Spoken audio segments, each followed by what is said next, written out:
Como que é? Jesus Cristo ressuscitou.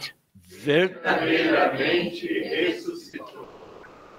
Que coisa maravilhosa, né? Eu fico pensando nisso e pensando que esta boa notícia não foi proclamada de um tribunal, não foi proclamada de um palácio, né? Não foi proclamada por um rei, por um imperador, não foi proclamado por um profeta, não foi proclamado.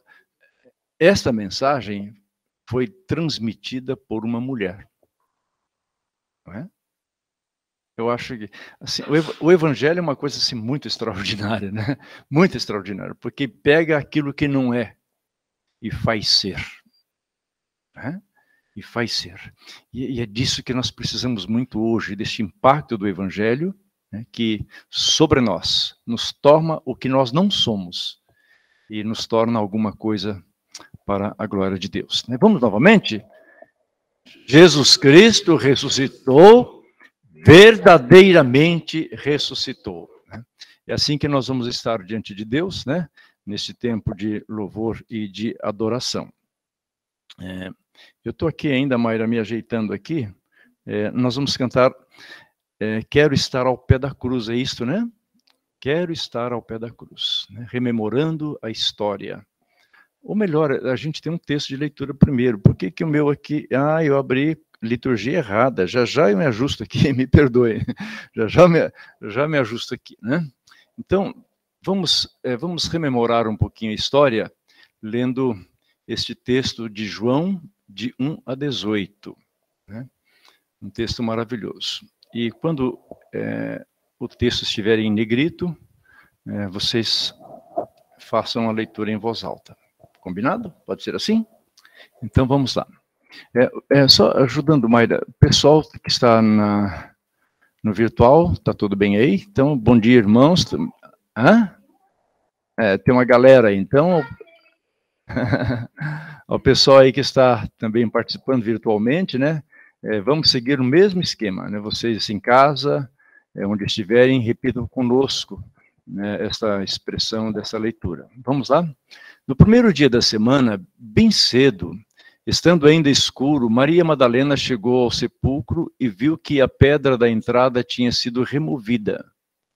Então correu ao encontro de Simão Pedro e do outro discípulo, aquele a quem Jesus amava, e disse: Tiraram o Senhor do sepulcro e não sabemos onde o colocaram. Pedro e o outro discípulo saíram e foram para o sepulcro. Os dois corriam, mas o outro discípulo, que nós sabemos que é João, né, foi mais rápido que Pedro e chegou primeiro ao sepulcro. Ele se curvou e olhou para dentro e viu as faixas de linho ali, mas não entrou. A seguir, Simão Pedro, que vinha atrás dele, chegou, entrou no sepulcro e viu as faixas de linho, bem como o lenço que estivera sobre a cabeça de Jesus. Ele estava dobrado à parte, separado das faixas de linho. Depois, o outro discípulo, que chegara primeiro ao sepulcro, também entrou. Ele viu e creu. Eles ainda não haviam compreendido que, conforme a Escritura, era necessário que Jesus ressuscitasse dos mortos. Os discípulos voltaram para casa. Maria, porém, ficou à entrada do sepulcro chorando. Enquanto chorava, curvou-se para olhar dentro do sepulcro. E viu os dois anjos, vestidos de branco, sentados onde estivera o corpo de Jesus, um à cabeceira e outro aos pés. Eles lhe perguntaram: Mulher, por que você está chorando? Levaram embora o meu Senhor. Respondeu ela: E não sei onde o puseram. Nisso, ela se voltou e viu Jesus ali, em pé, mas não o reconheceu. Disse ele: Mulher, por que está chorando? Quem você está procurando? Pensando que fosse o jardineiro, ela disse: Se o Senhor o levou embora, diga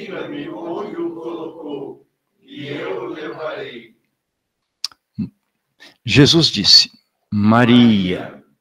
Então, voltando-se para ele, Maria exclamou em aramaico, Rabboni, que significa mestre. Jesus disse: não me segure, pois ainda não voltei para o Pai.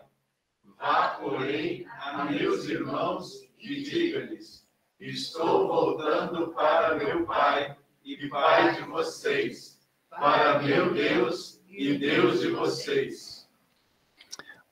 Maria Madalena foi e anunciou aos discípulos. Eu vi o Senhor. E contou o que ele dissera.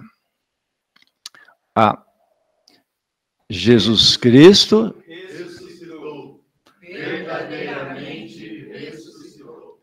Gente, que coisa maravilhosa, né? A gente vai estar assim se debruçando um pouco nesse tempo de adoração aos pés da cruz, aos pés de Jesus, para que a gente possa hoje dizer como Maria: eu vi o Senhor. Isso é extraordinário, né? Eu vi o Senhor. Ninguém me falou. Eu não ouvi isso de alguém, mas os meus olhos viram o Senhor. E Maria parece que queria deter Jesus, mas ele diz: não me segure, porque eu vou para o Pai.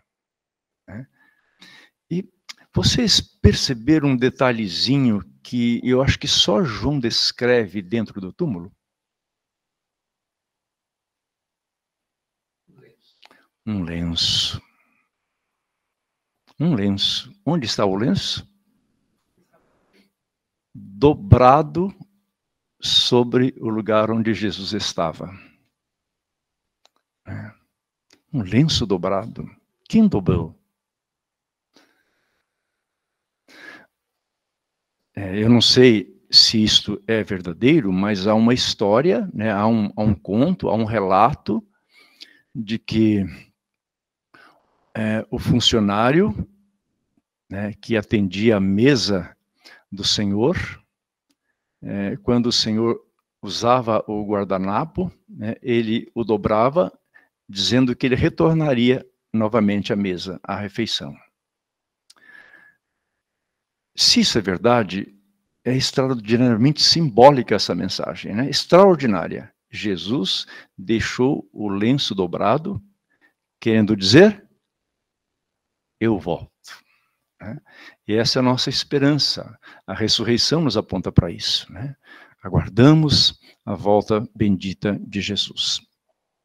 Vamos cantar Rude Cruz se erigiu. André vai nos ajudar, né? A Ana também, Ana? É isso mesmo? Ah, que coisa boa.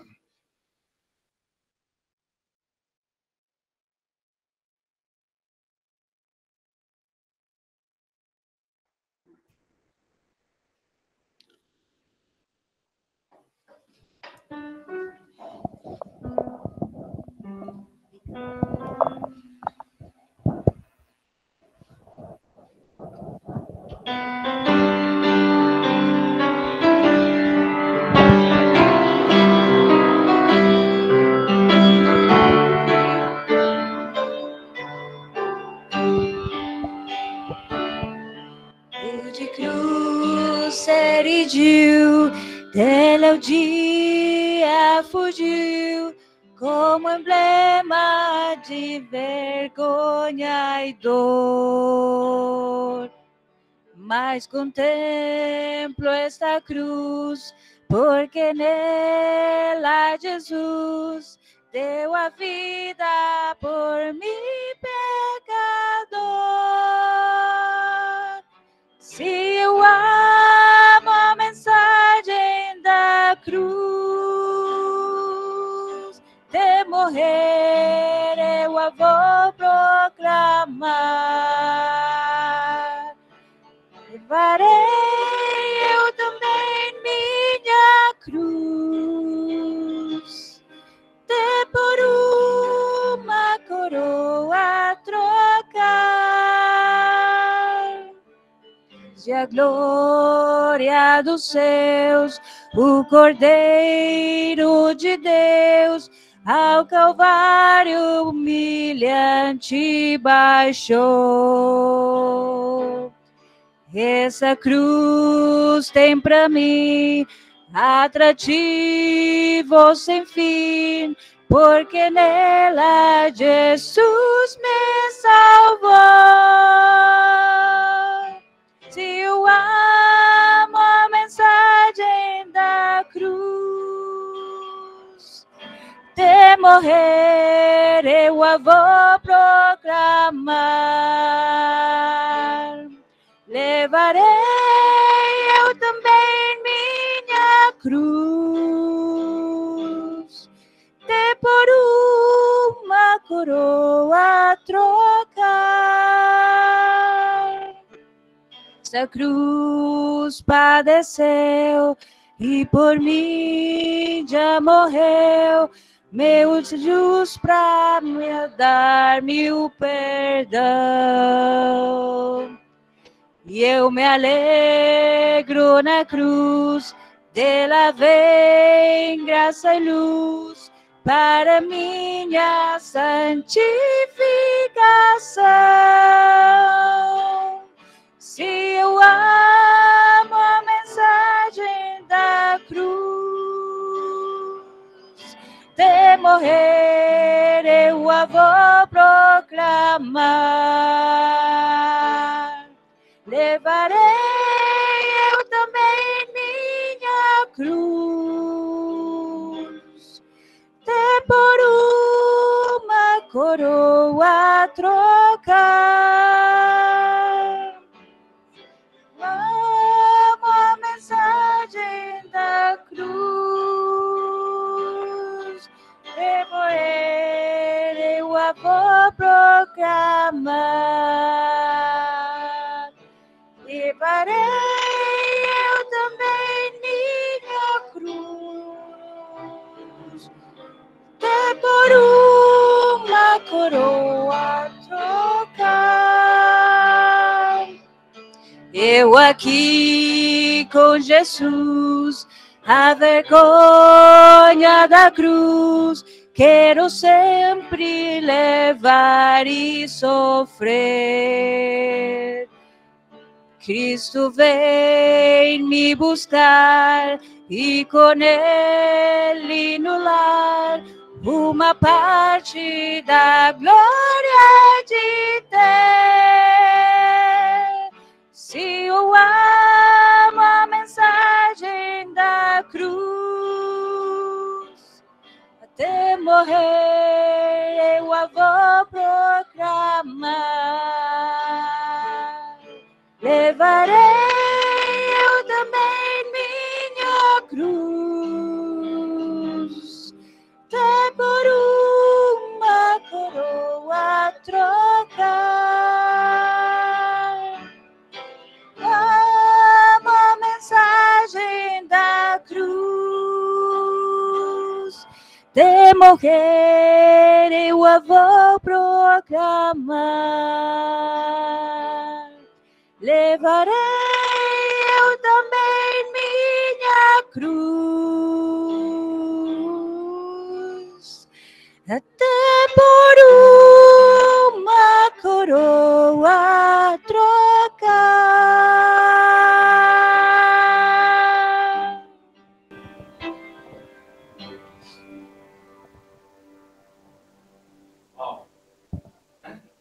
Deus.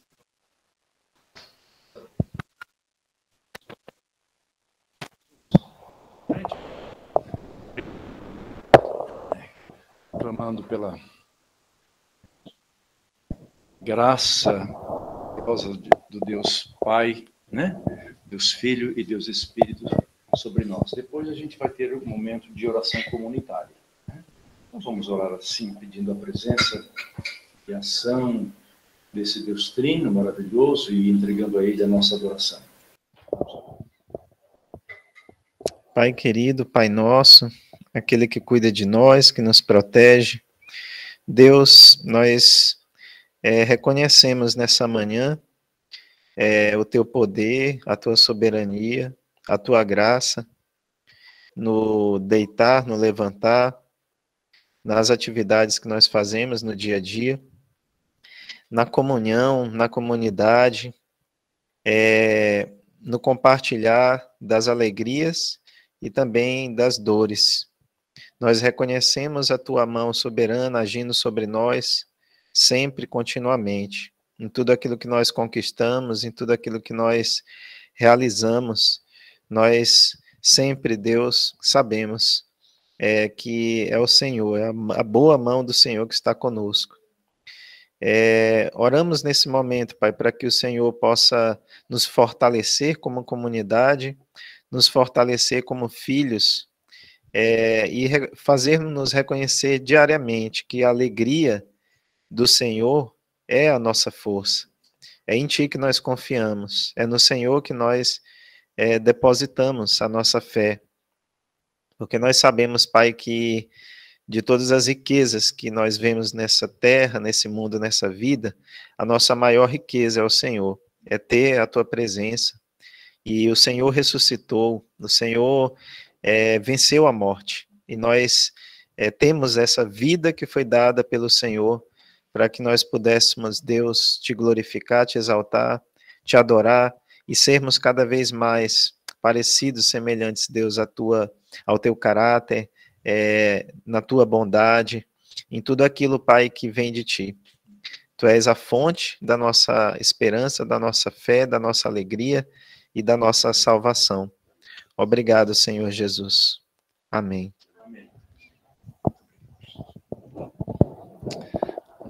Irmãos, vou alterar uma pequena parte aqui da nossa liturgia.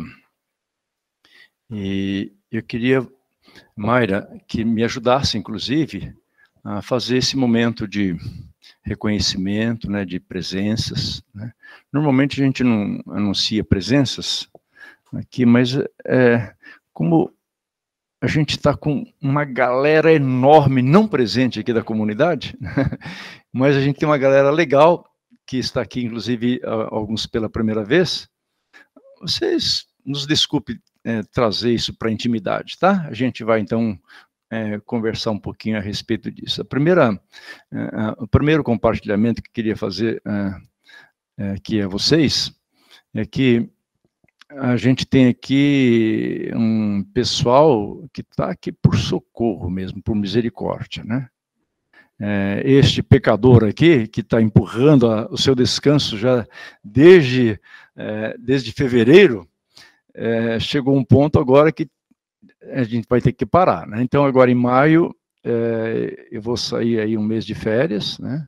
Já conversamos em equipe pastoral, com a diretoria, e como a nossa equipe pastoral hoje está bem reduzida, né? Bem pequena, e a Mayra ainda quebrou uma asa, né? Então, a gente convidou o reverendo Hamilton, que já tem estado conosco, para nos auxiliar nesse tempo, né? E ele gentilmente se dispôs a fazer essa parceria conosco neste tempo, né?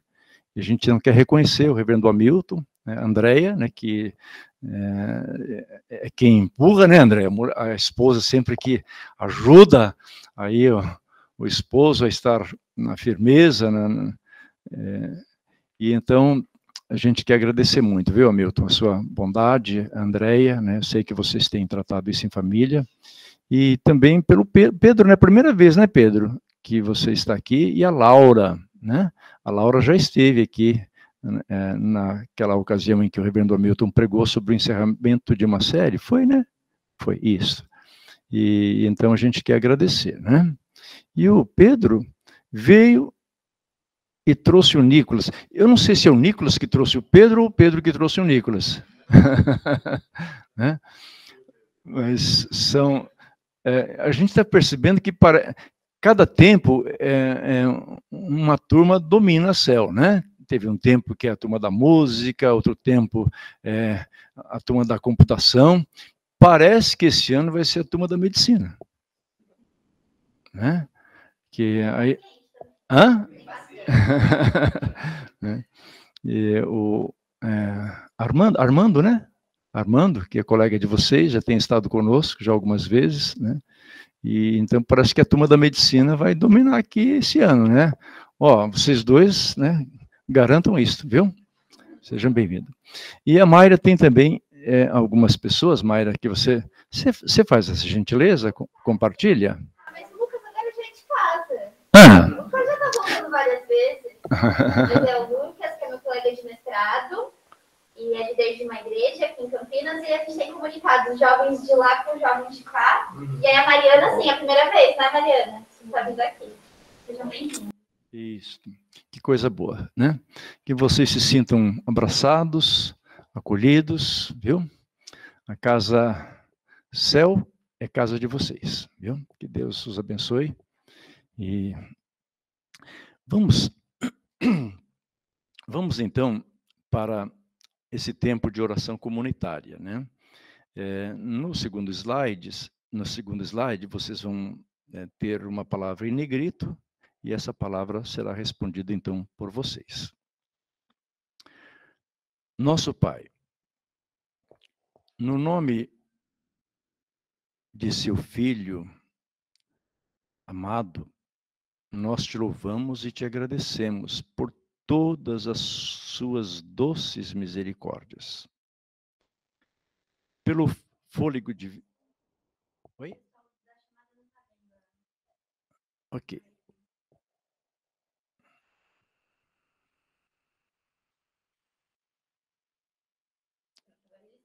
Pronto? Então vamos recomeçar, né, esta oração.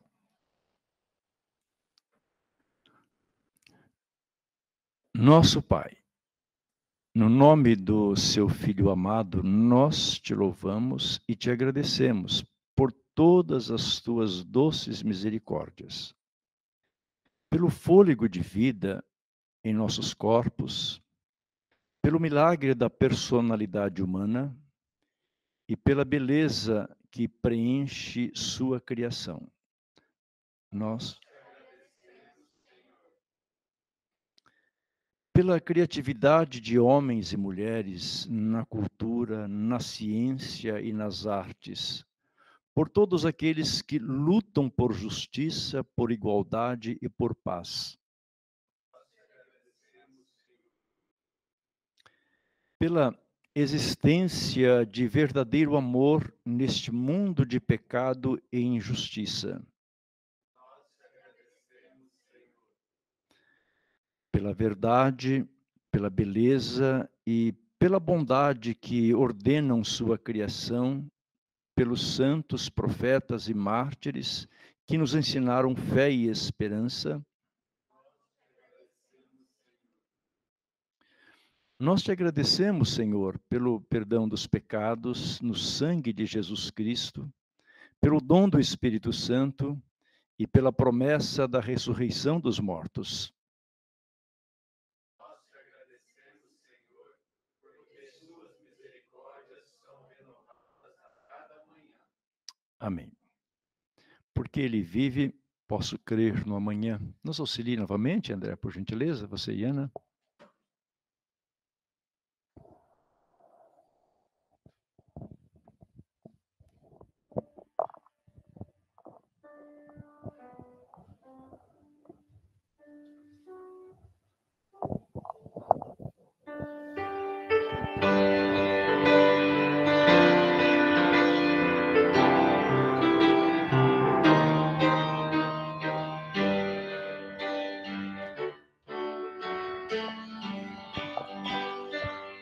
Porque Ele vive, posso crer no amanhã.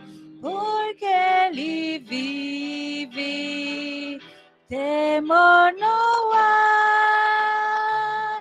Mas eu pensei, eu sei que a minha vida está nas mãos do meu Jesus, que vivo está.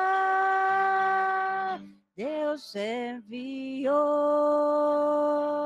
seu Filho amado para me salvar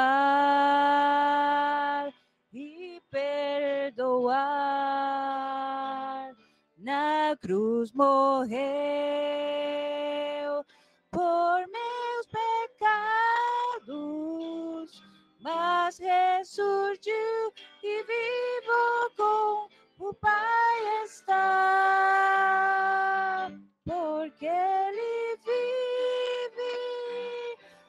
posso crer no amanhã, porque Ele vive. Temor não há, mas eu bem sei, eu sei que a minha vida está nas mãos do meu Jesus, que vivo está. E quando enfim chegar a hora em que a morte enfrentarei, sem medo então terei vitória, irei à glória ao meu Jesus, que vivo está, porque Ele vive. Posso crer no amanhã, porque Ele vive.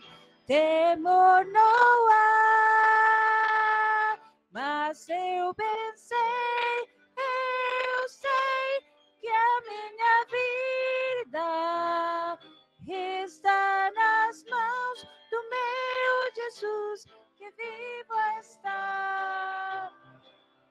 Porque Ele vive, posso crer no amanhã, porque Ele vive.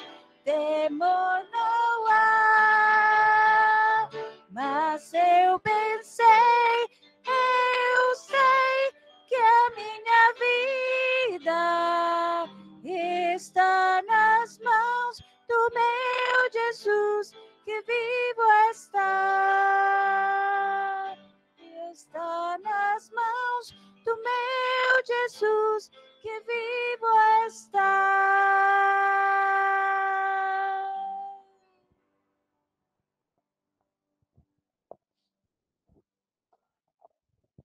Obrigado, André. Obrigado, Ana. Vocês podem se sentar, por gentileza?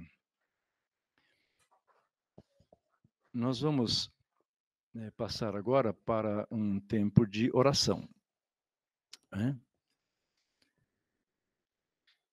Vamos orar primeiramente pelos que sofrem. Eu quero pedir para o Josué fazer esta oração, viu, meu irmão? Vamos orar pelos que sofrem. E entre os que sofrem, há uma pessoa um de nós, que é a nossa presidente, né, que é a Ana Bia. Ela está neste momento hospitalizada, né, e está assim lidando com um quadro da sua saúde. E a gente, junto com os que sofrem, vamos colocar especificamente a vida da Bia, né, para que Deus seja bondoso, gracioso, ponha a sua boa mão sobre ela. O Jesus, vou colocar o Jesus entre os que sofrem, porque ele está com o coração com enorme expectativa, porque amanhã ele vai para um exame derradeiro, né? Seletivo aí na aeronáutica, e a gente tem convivido esses dias, né, Jesus? Como a gente precisa mesmo dessa graça bondosa do nosso Pai, né? Então, Josué, na oração, orar pelos que sofrem, lembre também de estar colocando a vida do Jesus, tá bom? Então, a gente vai fazer assim, de maneira separada, os 3 tópicos, e o Josué orará primeiramente pelos que sofrem. Depois, pela paz entre as nações. Eu quero convidar o pastor Hamilton para que faça esta oração, né? A gente está com o coração cheio de temor, né? Porque não é apenas mais uma guerra. Não cabe na nossa cabeça a ideia de o ser humano estar em guerra. Não cabe, né? Isso, em pleno século XXI, né? No leste europeu, entre as nações mais nobres, você tem uma guerra. Não é apenas mais uma guerra, mas é uma guerra extremamente ameaçadora, né? Que não poderá ter implicações mundiais, ela já tem implicações mundiais, né? Vamos orar para que haja paz, para que as Nações Unidas têm um equilíbrio, né? A ONU tem equilíbrio, saiba agir, né? Aqueles que são líderes saibam agir para que se estabeleça paz entre as nações. Então, o reverendo Hamilton nos ajudará nesta oração. E a outra oração eu quero pedir para a Neuza fazer em favor dos missionários e da missão no campus. Ainda ontem recebi a mensagem de uma missionária, que a gente tem falado sobre ela aqui, né, várias vezes, e ela estava compartilhando comigo, pedindo, que é o coração cheio de amor, né? Pedindo pela vida de um chinês que é conhecido, que é um irmão, que é pessoa ligada a um outro missionário, colega dela, que esteve lá naquela região, cujo nome a gente não pode falar, né? E ele está aqui no Brasil, ele é um chinês, veio para uma atividade e está aqui em Jacareí, e ele não teve um bom sucesso, precisa de voltar para a China, perdeu a passagem, e pedindo, inclusive, que a gente, de alguma maneira, ajude nesse socorro, né? Até algumas coisas em inglês, né? Até perguntou, você quebra o galho com isso aí? Eu não, mas eu tenho gente boa que faz isso, né? Então, depois eu vou compartilhar aí com alguns irmãos essa mensagem, mas estar orando, né? Pela Cris, né? Que ela represente os vários missionários, né? Que até no grupo do presbitério eu estimulei a orar pelos missionários filhos da IPI que estão no mundo, né? Então, nós temos lá o Geir, né, que a gente já disse que não é um nome verdadeiro, né, que está lá no norte da África. Nós temos o Lucas e a Josi, que estão lá na Turquia. Nós temos o Tiago e a Suzana, que estão em Moçambique. Nós temos o Rubem e a Mari, que estão lá no Haiti. Nós temos o André, que está lá no Uzbequistão, né, numa tarefa até semelhante à nossa, mas como professor universitário, né, mas com esse propósito. E quem mais que nós nos lembramos? O Cláudio Berti, né? Cláudio Berto, né? Ele está neste caminho já da aposentadoria, mas está no treinamento de missionários na missão lá nos Estados Unidos, né? Então, são vários irmãos nossos que estão nesse mundo de Deus, e também um outro que a gente tem uma boa notícia, né? Que é o Jesus amado, como é que é o nome dele? Tem o Martim e a Jaque, que estão no Peru, né? A Jaque também é filha da IPI. E a filha, exato, a filhinha que nasceu, E também um menino que vai estar conosco, como é que é o nome dele mesmo? Márcio e a Noemi. A gente já recebeu, viu, Hamilton, um documento de parceria, e em janeiro de 2023 nós vamos estar recebendo aqui no projeto de Indaiatuba o Márcio e a Noemi, né, que são missionários lá em Oxford e estarão vindo trabalhar conosco. Então, lógico que a gente não vai citar todos esses nomes, mas só para vocês terem assim, uma noção de pessoas que são missionários ligados assim à nossa família, né, à nossa casa, à nossa comunidade, fora os né, centenas de missionários espalhados pelo mundo. Então, vamos ter essas 3 orações. Primeiro, Josué, vem aqui à frente, meu irmão. Ore pelos que sofrem. Senhor Deus, nesta manhã em que nós celebramos a ressurreição do seu Filho Jesus Cristo, nessa graça incalculável, nós te rendemos todo o nosso louvor e nossa adoração. Mas também gostaríamos de te pedir de todo o coração por aqueles que sofrem, por aqueles que de alguma forma, em algum lugar deste mundo, necessitam de Ti, necessitam da Tua mão, da Tua intervenção. Nós te pedimos por essas pessoas e, muito mais que isso, que nós possamos estar à disposição e capacitados para ir ao encontro dessas pessoas. Nós também queremos te pedir neste momento, de uma forma mais específica, pela nossa irmã Ana Bia, que se encontra com esse problema de saúde.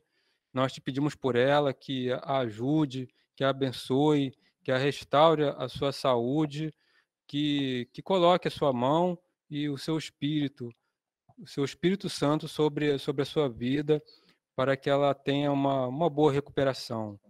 Nós também te pedimos por essa outra causa que foi colocada pelo Jesus que vai fazer esse exame admissional. Nós te pedimos por ele, pela sua saúde. Nós te pedimos que o Senhor possa lhe conceder boa saúde, uma boa saúde física e mental, para que ele possa ter êxito nesse exame. Nós te pedimos, enfim, por todos aqueles também aqui da nossa comunidade que de alguma forma precisam da tua mão, da tua ajuda, aqueles que estão nos acompanhando virtualmente também, eu te peço por eles, que os ajude e os abençoe em nome de Jesus. Amém. Isso, meu irmão Hamilton, por gentileza, né? Vamos colocar a paz entre as nações diante de Deus. Pai de amor, de bondade, em nome de Jesus Cristo, seu Filho, te pedimos, Senhor, que o Senhor derrame o teu Espírito para visitar aqueles que estão sofrendo e padecendo em virtude da guerra, Senhor. Sabemos que a guerra é uma ofensa a Ti, Deus da vida, Deus de amor. Sabemos que o desvario da razão humana se realiza plenamente num momento de conflito e de guerra. Temos 7 conflitos acontecendo agora no mundo, Senhor. Te pedimos que o teu bom Espírito possa visitar, socorrer os que sofrem, amparar aqueles que estão em desamparo, mas acima de tudo, tocando no coração daqueles que decidem, Senhor, dos senhores da guerra, daqueles que, pelo poder, destroem vidas, famílias, cidades, pessoas, que trazem o inferno à sociedade humana. Senhor, visita, toca naqueles corações, para que possa haver, Senhor, conciliação, para que a paz possa ser celebrada, para que as pessoas possam deixar de sofrer. Ó Senhor amado, derrama a tua graça, Senhor, visita, Senhor. Mostra, sabemos que a guerra é uma ofensa a Ti. Ó Senhor, mostra-nos a Tua grandeza, abrindo portas, tocando. Sabemos que o Senhor tem todo o poder no céu e na terra, e não há quem te possa resistir. Portanto, Senhor, agora, move a Tua boa mão. Move, Senhor, a favor da paz, da vida. Nós te pedimos em nome de Jesus Cristo. Amém, Senhor. Amém, Pai. E é isto mesmo, é o Senhor quem faz cessar a guerra, de acordo com o Salmo 46, né? Diz: aquietai-vos e sabei do livramento que eu lhes darei. Vamos então orar agora pelos missionários. Pela missão no campus. Relembrando a tua palavra, Senhor, quão formosos são os pés daqueles que anunciam as boas novas. E nós temos vários irmãos, dos quais já foram mencionados aqui para a comunidade ter conhecimento, mas é o Senhor que tem chamado cada um deles, e o Senhor conhece perfeitamente o coração e a vida deles. Nós te agradecemos pela disposição deles estarem distante da sua pátria, do seu lar, do seu convívio, da sua igreja, saindo da área de conforto e aceitando os desafios. Tu sabes a luta, os desafios de cada região. E nós queremos colocar diante de ti, para que eles continuem sendo sustentados pelas igrejas que têm apoiado. Que não nos falte o sustento, o amparo emocional, espiritual. Senhor, que as igrejas se enchem de compaixão pela vida dos seus queridos que estão distantes e se mova mesmo numa ação de oração, de intercessão, para que eles sintam amados e abraçados por Ti através da igreja, Senhor. Nós queremos orar também em favor do campus aqui, daqueles que o Senhor tem levantado para também anunciar a boa nova do Evangelho. A nossa missão aqui, como a Casa Céu, a comunidade Céu, que tem se voltado, tem colocado o seu coração, né, olhando para essa universidade, e tão desafiadora também, tão fria, tão distante de Ti. Pedimos a Tua bênção sobre cada aluno que tem o reconhecimento de ser enviado do Senhor para ser luz e bênção aonde eles estão. Resplandeça a Tua glória, a Tua beleza, através da vida de cada um deles, enchendo-os do Teu Espírito, para que a beleza de Cristo possa ser transparecida nas suas atitudes, ações, na palavra amiga, conselheira, e que aqui nós, como comunidade, possamos sempre estar de braços abertos para acolher cada um deles. Supre todas as necessidades aqui também da nossa comunidade, mas não somente aqui a Casa Céu, mas de todas as comunidades que estão envolvidas aqui com o movimento estudantil, para abençoar, para levar a tua mensagem. Oramos assim, confiados no grande amor de Jesus Cristo, que tem chamado a cada um de nós para ser bênção, para ser luz, aonde o Senhor tem nos colocado. Amém. Muito bom.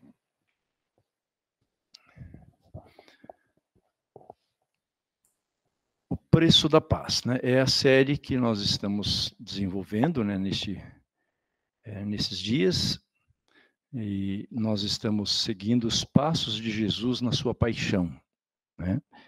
E hoje a gente vai ter esta participação no terceiro tópico, né, da nossa série, quem pagou a conta? E o Tom vai nos ajudar nessa, né, Tom? O Tom se debruçou um pouquinho sobre essa reflexão e ele vai participar conosco a respeito desta ênfase, desta mensagem. Vamos ler juntos o quadro que está à direita. Na Pesar, a Páscoa judaica significava-se um coelho em celebração da grande libertação do povo de Deus do cativeiro egípcio. Na paixão de Cristo, o Cordeiro de Deus, celebramos o tempo de Deus em libertar o seu povo do cativeiro, pecado, e de trazer a salvação para todo aquele que crê. Na morte e ressurreição de Cristo, encontramos vida e a eternidade. Amém. O texto que nós vamos estar lendo é o texto de Isaías, no capítulo 53. Ou melhor, nós vamos cantar, é isso mesmo, nós vamos cantar. Depois nós vamos ler, tá certo.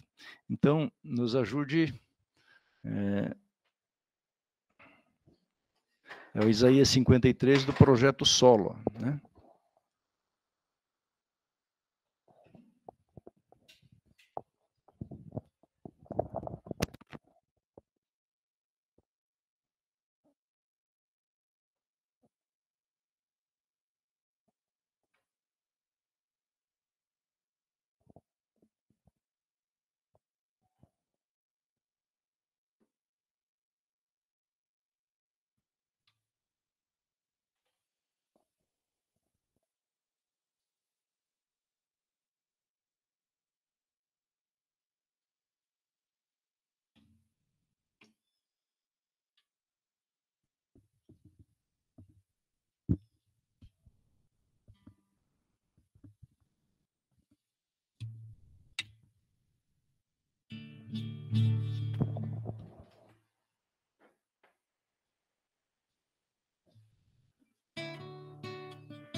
Ele não tinha qualquer beleza ou majestade para nos atrair. Nada havia em sua aparência para o desejarmos, mas rejeitado dentre os homens, ainda assim carregou nossas dores.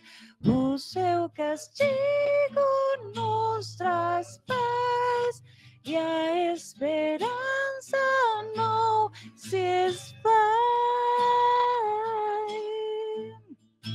A oferta pela culpa ele ofereceu para satisfazer o Criador. Ele morreu para que a sua luz em nós pudesse brilhar. O Filho do amor se entregou em nosso lugar.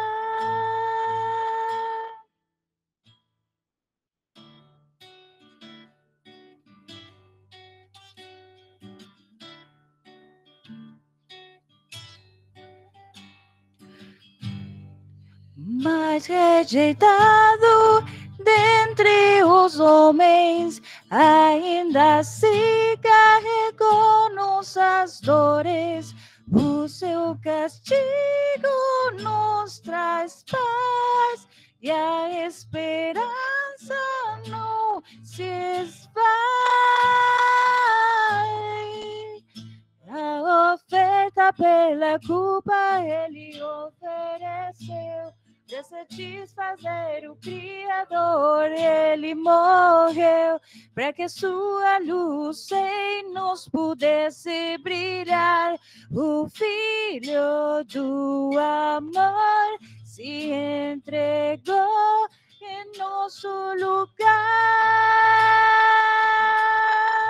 Eis o Cordeiro que pelos nossos pecados foi esmagado, sem dizer uma só palavra, se entregou aos cravos, derramou sua vida até a morte, provando a ira amarga, para nos dar sua doce graça e nos fazer viver.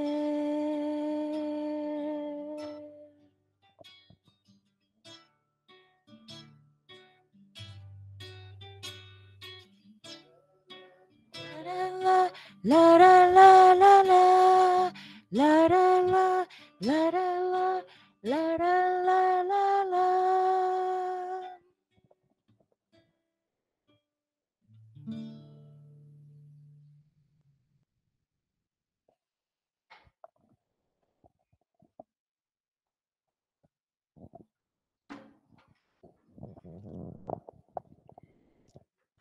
Textos de Isaías 53, Mateus e 1 Coríntios. Mas ele foi traspassado por causa das nossas transgressões, foi esmagado por causa das nossas iniquidades. O castigo que nos trouxe a paz estava sobre ele, e pelas suas feridas fomos curados. Todos nós, como ovelhas, nos desviamos, cada um de nós se voltou para o seu próprio caminho. E o Senhor fez cair sobre ele a iniquidade de todos nós. Ele foi oprimido e afligido, e contudo não abriu a sua boca. Como um cordeiro foi levado para o matadouro, e como uma ovelha, diante de seus tosqueadores, fica calado. Ele não abriu a sua boca. Mas o anjo, dirigindo-se às mulheres, disse: Não tenham medo. sei que vocês procuram Jesus que foi crucificado. Ele não está aqui, ressuscitou como tinha dito. Venham ver onde ele jazia. Porque a palavra da cruz é loucura para os que perecem, mas para nós que somos salvos é o poder de Deus. Amém. Meu irmão, venha para cá, por gentileza. Você quer ficar segurando esse microfoninho aqui na mão ou você quer um suporte? Um suporte. Muito bem.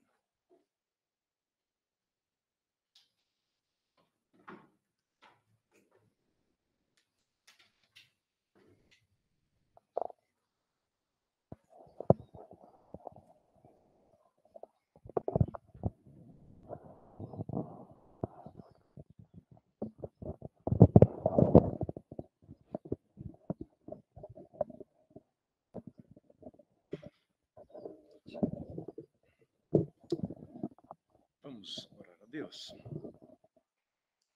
Pai, te agradecemos por este momento de adoração, de louvor, e no meio da adoração e louvor nos debruçamos diante da tua palavra. Aqui está o teu servo, que ele tenha de ti agora, mais uma vez, graça, beleza, formosura, que a tua palavra seja facilitada ao seu coração e ao nosso coração. No nome de Jesus, amém. Deus abençoe, viu? Amém. O tema que me foi dado para compartilhar com vocês nessa manhã é quem pagou a conta. E nós sabemos quem foi que pagou a conta. Foi aquele que estabeleceu mesmo a pena. Ele mesmo pagou a conta. Eu gostaria que lêssemos o texto de Romanos,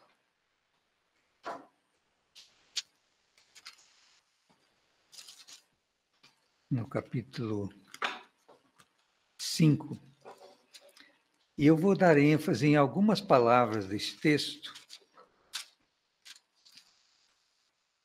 Prestem atenção na ênfase que eu darei, porque eu gostaria de mencionar algo sobre isso.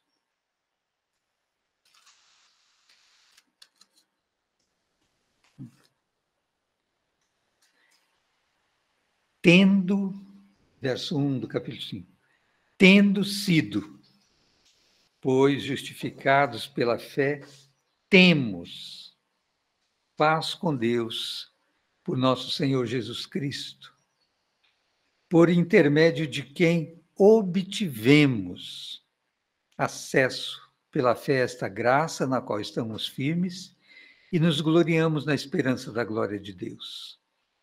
Não só isso, mas também nos gloriamos nas tribulações, porque sabemos que a tribulação produz perseverança.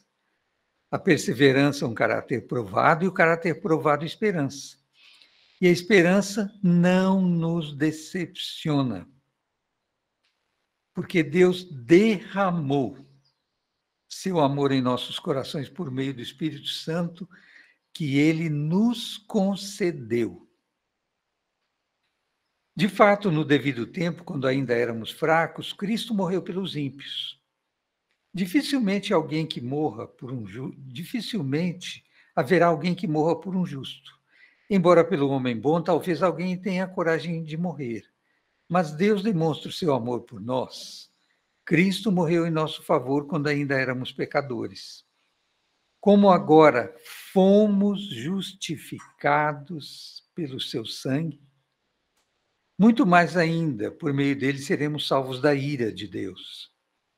Quando éramos inimigos de Deus, fomos reconciliados com ele mediante a morte de seu filho. Quanto mais agora, tendo sido reconciliados, seremos salvos por sua vida. Não apenas isso, mas também nos gloriamos em Deus por meio de nosso Senhor Jesus Cristo, mediante quem recebemos agora a reconciliação. Também gostaria de ler com vocês os versos 20 e 21 desse mesmo capítulo. A lei foi introduzida para que a transgressão fosse ressaltada. Mas onde aumentou o pecado, transbordou a graça, a fim de que, assim como o pecado reinou na morte, também a graça reine pela justiça, para conceder vida eterna, mediante Jesus Cristo, nosso Senhor.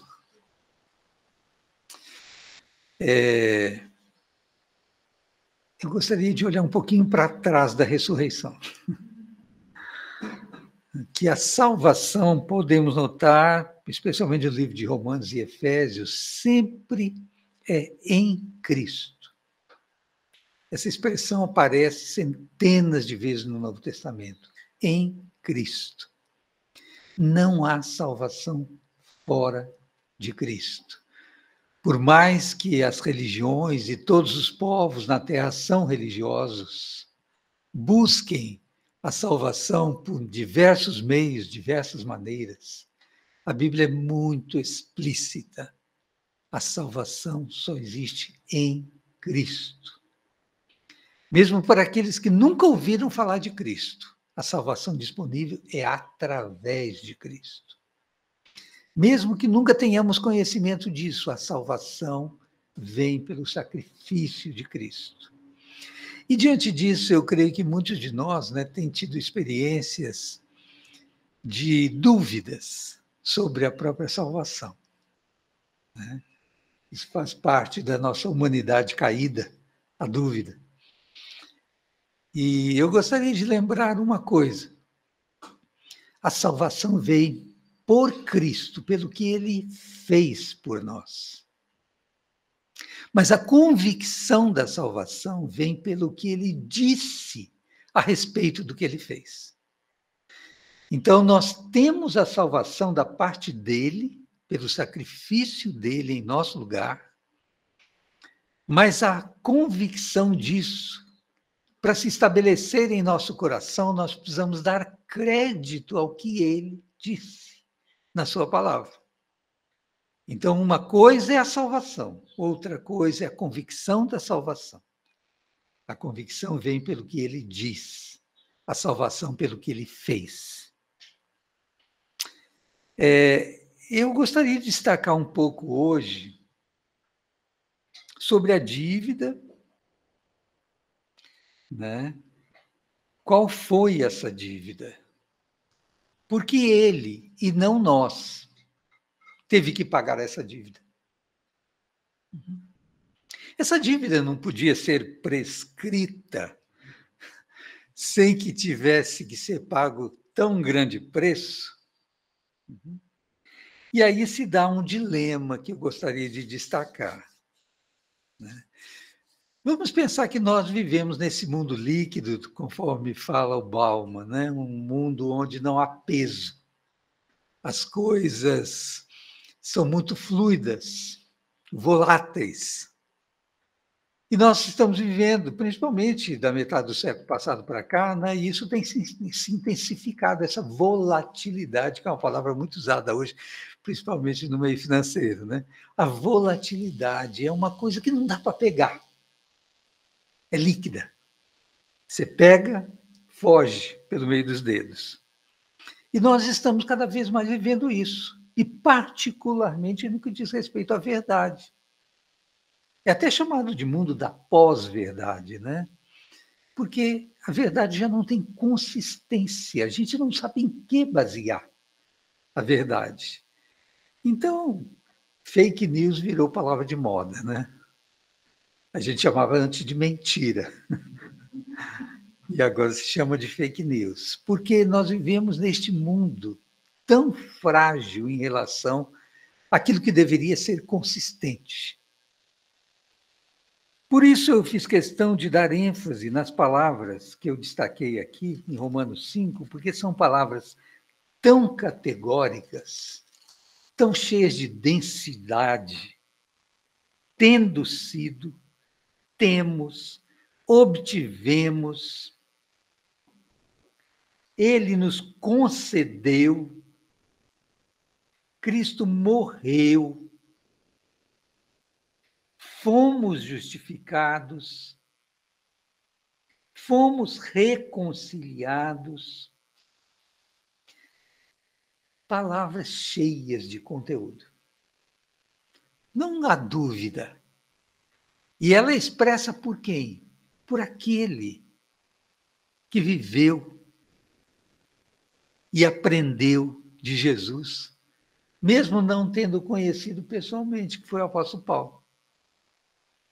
Mas experimentou, o viu lá na estrada de Damasco, quando ele perseguiu os cristãos.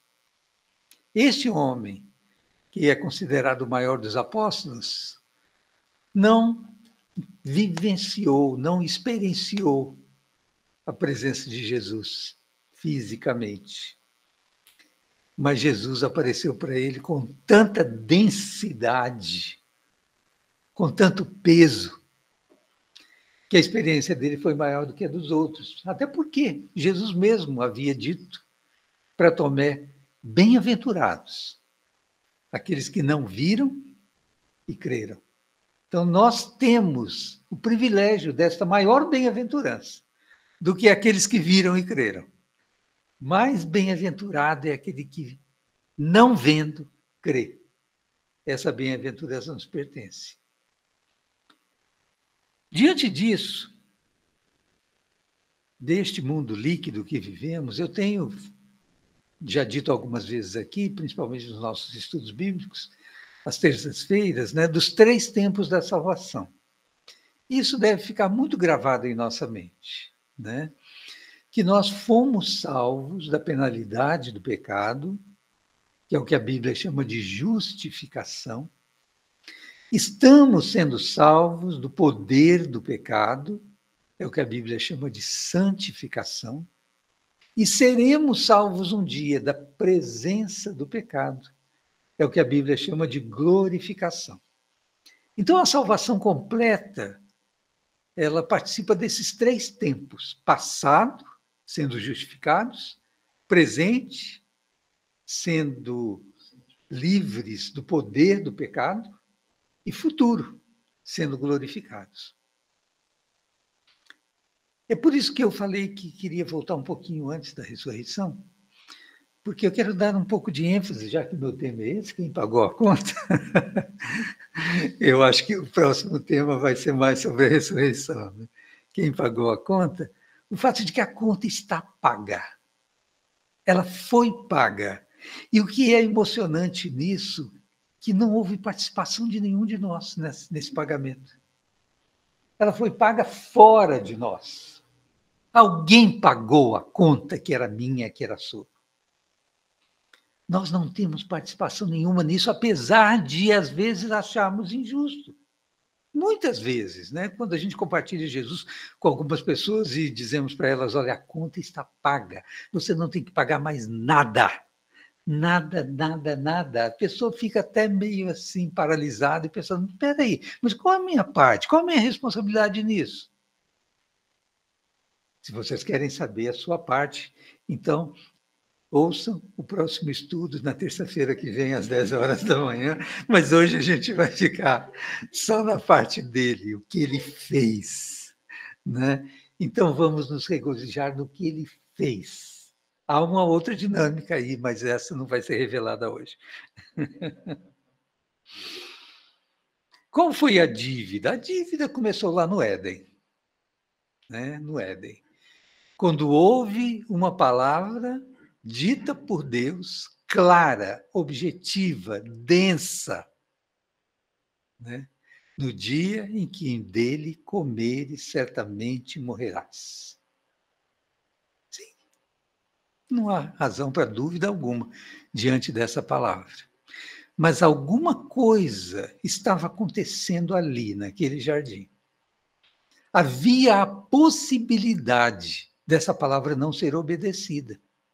Não havia ainda o pecado inserido no mundo. Mas havia a possibilidade dele, porque ele já existia. Existiu lá com os anjos. Havia a possibilidade do pecado. E dentro dessa possibilidade, este homem que fora criado para servir a Deus, que fora criado para andar com Deus, ele resolveu transgredir essa ordem clara. Evidentemente, quem transgride sempre quer jogar a culpa no outro, né? Ele jogou a culpa na mulher, a mulher jogou a culpa na serpente e a serpente assumiu. Né? Ou seja, por que a transgressão ela nos incomoda tanto? E a gente quer sempre dispensá-la. Porque é difícil para a gente admitir, muito difícil para a gente admitir o nosso próprio erro. Muito difícil. A gente sempre está culpabilizando outros, né? Ah, mas foi por causa dela, foi por causa disso, foi aquela circunstância, eu estava num momento difícil, meu temperamento é difícil. A gente sempre está querendo jogar adiante, porque é muito difícil a gente assumir. Mas a dívida foi essa, a dívida foi a desobediência, foi a rebeldia. Eu até costumo dizer que, do ponto de vista psicológico, né, o pecado de Adão foi a não aceitação da própria humanidade. Né? Ele não se conformou com aquilo que Deus já tinha feito. Ele queria mais, queria ser como Deus, conhecedor do bem e do mal, se bem que eu acredito que Deus lhe revelaria no tempo oportuno. Mas ele era uma criança ainda, não estava habilitado a lidar com o mal sem estar totalmente entronizado no bem. Né? Nós pecamos não somente como Adão pecou, porque nós pecamos como Adão pecou. Né? Se alguém tem dúvida disso, porque às vezes a gente costuma jogar a culpa em Adão e dizer, por que eu tenho que pagar o preço do que ele fez? Isso é um absurdo. Nós pecamos como Adão pecou, por quê? Porque nós faríamos o mesmo que ele fez. Porque Adão está em nós. A palavra Adão significa humanidade. Eu estava lá em Adão, você estava lá em Adão, todos nós estávamos lá. Nós temos o DNA adâmico. Agora, querem ver se a gente não pecaria também? Basta a gente pensar assim, Deus deu-nos olhos para contemplar a sua bondade, a sua majestade, a sua beleza. E quantas coisas nós contemplamos de maldade, de ruindade, de devassidão, com os mesmos olhos que Ele nos deu para o bem. Deus deu-nos boca para falar do seu reino, da sua bondade, das coisas úteis, para ajudar os outros com a nossa fala. Quantos impropérios saem da nossa boca? Quanta desgraça, quanta fofoca, quanto fuxico, quanta degradação do outro sai da nossa boca. E as nossas mãos? Melhor nem ilustrar. Quantas coisas saem dessas mãos que Deus deu para servir, para amar, para abençoar. Está em nós. Não adianta a gente pensar, se fosse eu que estivesse lá e não Adão, seria diferente. Seria a mesma coisa. Mas, mais importante do que isso, nós não somente pecamos como Adão pecou, mas nós pecamos em Adão. Nós realmente estávamos lá. Né?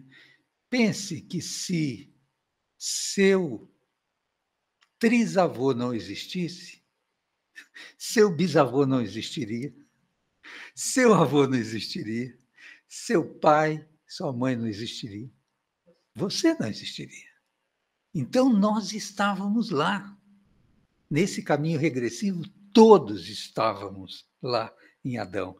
Pecamos não somente como Adão, mas pecamos em Adão.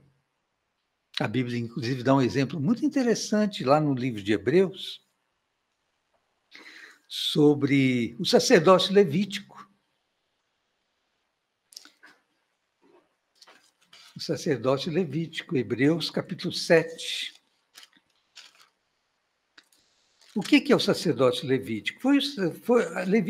A tribo de Levi foi a tribo separada para ministrar o sacerdócio. E Jesus não vem da tribo de Levi.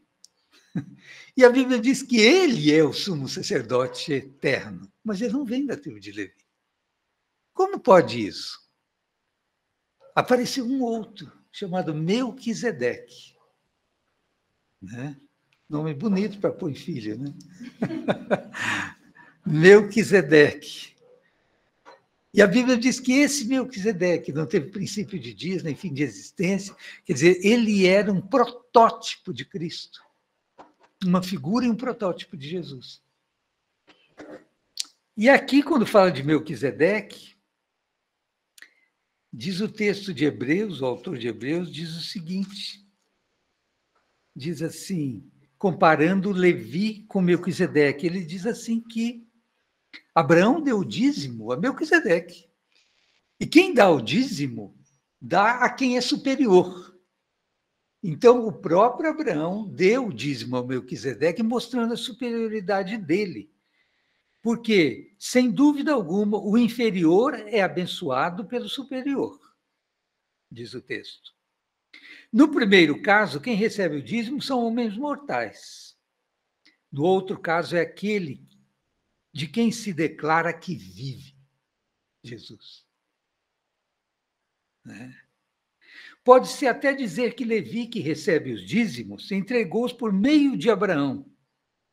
Pois quando Melquisedeque se encontrou com Abraão, Levi não havia ainda sido gerado. Novamente, ele está dizendo, olha, quando Abraão entregou o dízimo, né, nele estava Levi, nele estava os outros que vieram após Levi.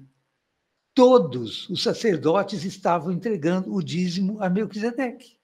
Em Melquisedeque, todos os outros que eram da tribo de Levi estavam fazendo e reconhecendo que Levi era maior, que Melquisedeque era maior do que o próprio Levi.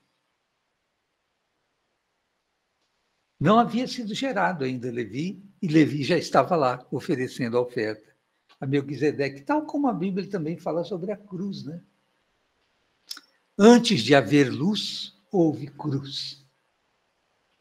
O cordeiro foi imolado antes da fundação do mundo. O remédio foi confeccionado antes da doença. Com isso, nós podemos ter a certeza, pela palavra de Deus, que o sacrifício que foi feito na eternidade e depois se introduz na história da humanidade é completo. É completo. E o texto diz, tu és o sacerdote para sempre, segundo a ordem de Melquisedeque. Por que ele e não nós, né? Porque para nós era impossível pagar uma dívida impagável. O próprio credor incompassível, né, que Jesus cita na parábola, ele tem uma dívida tão grande para com seu Senhor, e ele vai lá e clama por perdão. E a dívida é tão imensa, 10 mil talentos, se alguém puder fazer as contas aí, são, eu creio que bilhões hoje em dia. Não sei como ele adquiriu uma dívida tão grande, mas é uma parábola para mostrar o tamanho da nossa dívida para com Deus, né? Que é impagável. Ele poderia viver milhões de anos que ele não poderia pagar. E o que ele faz? Ele vai e pede clemência ao seu Senhor, e seu Senhor o perdoa. O que ele deveria fazer nessa situação? Sair dali grato, né? E perdoar aqueles que lhe deviam também, mas ele tinha um servo que o devia e ele agarrou, sufocando, dizendo, pague a dívida, senão eu vou te pôr na cadeia. E a história vai por aí. O que eu quero só enfatizar é o tamanho da dívida. Quer dizer, nós cobramos do outro uma dívida, às vezes, mínima, né? Uma dívida vulgar. às vezes um olhar, um gesto, um cumprimento. Cobramos do outro porque nos rejeita. Cobramos dos nossos pais aquilo que eles nunca tiveram para dar. Cobramos dos nossos irmãos determinadas atitudes que eles não são prontos para ter. Nós somos muito ágeis em cobrar, mas temos dificuldade de cobrar da gente mesmo. Principalmente quando é outro que nos aponta o erro. Se somos nós mesmos, a gente está falando, não, eu realmente reconheço que sou um pecador, assim, bem genericamente. Eu reconheço que sou um pecador, mas, sempre tem um mas aí, né? Mas, afinal de contas, naquela circunstância que eu estava, não dava para agir de forma diferente. Veja como é difícil a gente admitir isso, já nos revela um pouco mais do caráter de Deus que eu gostaria de destacar hoje. Ou seja, faz parte da nossa interioridade a ideia da justiça. Isso foi nos legado por Deus. Diante da injustiça, nós ficamos indignados. Imagina aquela criança que é estuprada com 6, 7, 8 anos de idade. Que sentimento bate em nosso coração quando a gente sabe de uma coisa dessa? Revolta, ira, raiva, indignação. Isso é próprio do que Deus colocou em nós. Por quê? A injustiça nos fere, mesmo sabendo que somos também injustos. Mas quando vemos o outro, ela nos fere. Graças a Deus, Ele vai abrindo os nossos olhos para a gente começar a ver em nós também. Por isso que a lei veio. A lei veio para atestar, olha, você também é assim. Não adianta fugir, não adianta escapar. Mesmo, como diz o próprio texto de Romanos, né, que Deus abriu mão de cobrar os pecados desde Adão até Moisés, né? Mas o pecado existia, porque a morte existia. E a morte é consequência do pecado. Então, não é que não existia o pecado, ele só não estava sendo cobrado. Deus, na sua tolerância, permitiu um tempo de indulgência. Mas nesse tempo de indulgência, Deus estava programando como estabelecer a justiça. E ele estabeleceu pela lei. A lei, então, veio para que a gente percebesse o pecado.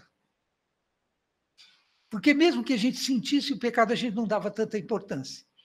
Mas com a lei, vendo aquilo que estava estabelecido nas regras legais, não tem jeito a gente fugir. Né? Então, a palavra aqui é jurídica, justificação. Essa dívida impagável foi paga. E aqui entra o dilema de Deus. Eu estou chamando de o dilema de Deus. Por quê? No capítulo 5 de Romanos,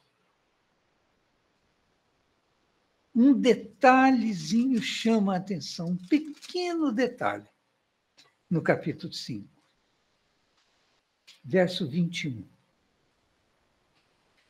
A lei foi introduzida, no verso 20, a lei foi introduzida para que a transgressão fosse ressaltada. Mas onde aumentou o pecado, transbordou a graça, a fim de que, assim como o pecado reinou na morte, também a graça reine pela justiça. Não há possibilidade de graça sem justiça. Não tem jeito. Bonhoeffer chamava essa graça sem justiça de graça barata. É a graça vulgar. É a graça sem graça. É a graça sem o genuíno amor. É a graça que abre mão da punição. Ah, deixa para lá. Não, você errou, mas todo mundo erra. Graça sem punição é desgraça. E um Deus que é justo não poderia só passar a mão na cabeça e dizer, tá bom, filho, todo mundo erra. Vai em frente. Ele não poderia fazer isso. Porque ele estaria ferindo a sua própria personalidade, o seu próprio jeito de ser, ferindo a sua própria divindade e ferindo o seu amor. Porque seria um amor volátil. Um amor sem peso, sem conteúdo. E Deus, então, entra nesse dilema, né? Vamos usando linguagem humana, né? Deus entra nesse dilema. Como eu posso exercer o meu amor, porque eu não quero que nenhum se perca? A Bíblia é muito clara disso. Deus não deseja que ninguém se perca. Como eu vou exercer o meu amor sem exercer a minha justiça? Como? Não tem jeito. Se eu exercer o meu amor sem a minha justiça, né, esse amor será um amor fluido, sem significado, sem peso. Se eu exercer a minha justiça sem o meu amor, eu tenho que mandar todo mundo para o inferno. Porque o salário do pecado é a morte. Todos têm que pagar por esse desvario que começou em nós, em Adão. O que ele faz, então? Ele paga a conta. Ele faz a sentença e ele paga a conta. E a Bíblia usa a palavra justificação para isso. O justo morre pelos injustos para conduzi-los a Deus. E essa justificação, ela tem um preço muito alto. Ela exige morte. Ela exige morte. Ela exige sangue. Quando a gente fala de sangue, muitas pessoas assim que olham para o cristianismo de um modo meio estranho, falam, que religião estranha é essa, né?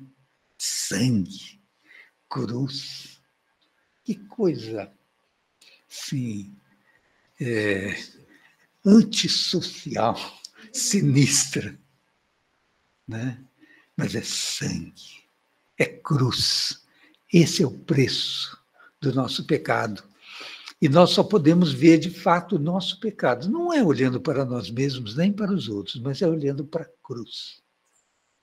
Ali a gente vê o tamanho do nosso pecado. Custou a morte do Filho amado de Deus. Esse foi o preço que foi pago. Nós poderíamos pagar tal preço? Jamais. Porque o texto de Romanos diz que Deus prova o seu próprio amor para conosco. Pelo fato de ter Cristo morrido por nós, sendo nós ainda pecadores.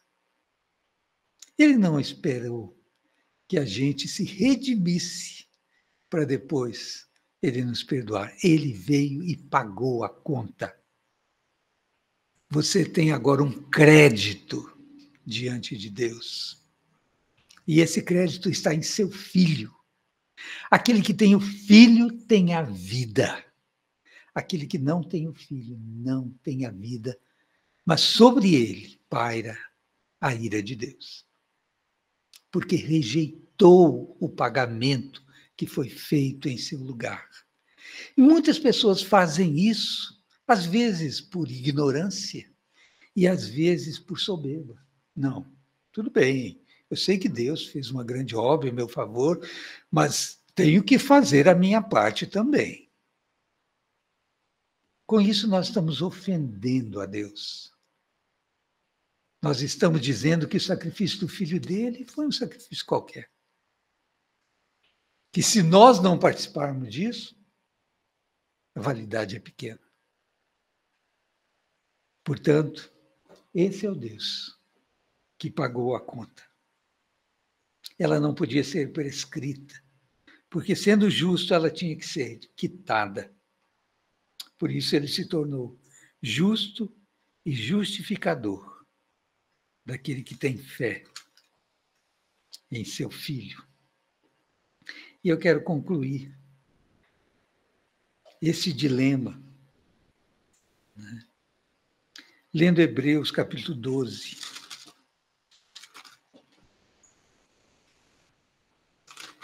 Hebreus capítulo 12.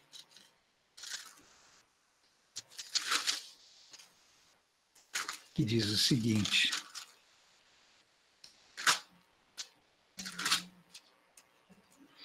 verso 12. Portanto, aliás, Hebreus 10. Hebreus 10, verso 12. Mas quando este sacerdote acabou de oferecer para sempre um único sacrifício pelos pecados, assentou-se à direita de Deus. Daí em diante, ele está esperando até que os seus inimigos sejam colocados como estrado dos seus pés. Porque por meio de um único sacrifício, ele aperfeiçoou para sempre os que estão sendo santificados. Verso 26. Se continuarmos a pecar deliberadamente, depois que recebemos o conhecimento da verdade, já não resta sacrifício pelos pecados. Então aqui também tem um alerta, né? Se continuarmos neste caminho da rejeição do perdão, já não resta sacrifício pelo pecado. E eu creio que estou falando para pessoas que já experimentaram a justificação. Mas se você ainda tem alguma dúvida, essa é a melhor hora para ter dúvida. Porque ainda estamos a caminho. Não chegamos lá. É hora de dizer, Senhor, eu quero colocar minha dúvida diante de Ti e crer na Tua palavra. Crer na dignidade desse Deus que não mente. E que afirmou com tanto peso, com tanta ênfase, com tanta densidade essas verdades. Que o sacrifício completo foi realizado em Cristo Jesus. E que já não resta mais nada a ser feito, a não ser o reconhecimento desta verdade. E diante disso, queria louvar a Deus. Que o Salmo diz assim: então creram na sua palavra e lhe cantaram louvor. Diante da palavra de Deus só nos resta gratidão e louvor. Nenhum sacrifício. Nenhum sacrifício. Aliás, tem um sacrifício que a Bíblia chama de sacrifício de ações de graça. Sacrifício de gratidão. Qualquer outro sacrifício que lhe pedirem, rejeite. Porque houve um único sacrifício capaz de perdoar e de libertar. Vamos, então, cantar falando este louvor que está aqui no final, no capítulo 12 de Romanos. E terminar com este louvor. E levá-lo lembrando de quem é esse nosso Deus. Aliás, capítulo 11 de Romanos. Esse hino de louvor a Deus, a partir do verso 33. Ó profundidade da riqueza, da sabedoria e do conhecimento de Deus. Quão insondáveis são os seus juízos, inescrutáveis os seus caminhos. Quem conheceu a mente do Senhor? Ou quem foi seu conselheiro? Quem primeiro lhe deu para que ele o recompense? Pois dele, por ele e para ele são todas as coisas. A ele, pois, seja a glória eternamente. Amém. Pai querido, Pai de amor, de bondade, de sabedoria, muito obrigado, porque o Senhor cumpriu a tua palavra e nos permitiu participar dela.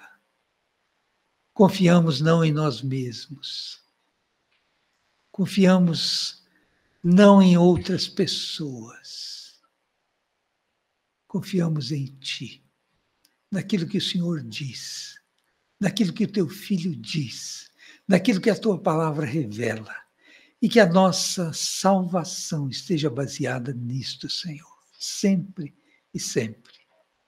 Para que diante de tribulações, de dificuldades, de dúvidas, de problemas, de lutas, de sofrimentos, de guerras, de perseguições, confiemos em Tua palavra, Senhor. É o que pedimos em nome de Jesus. Amém. Amém.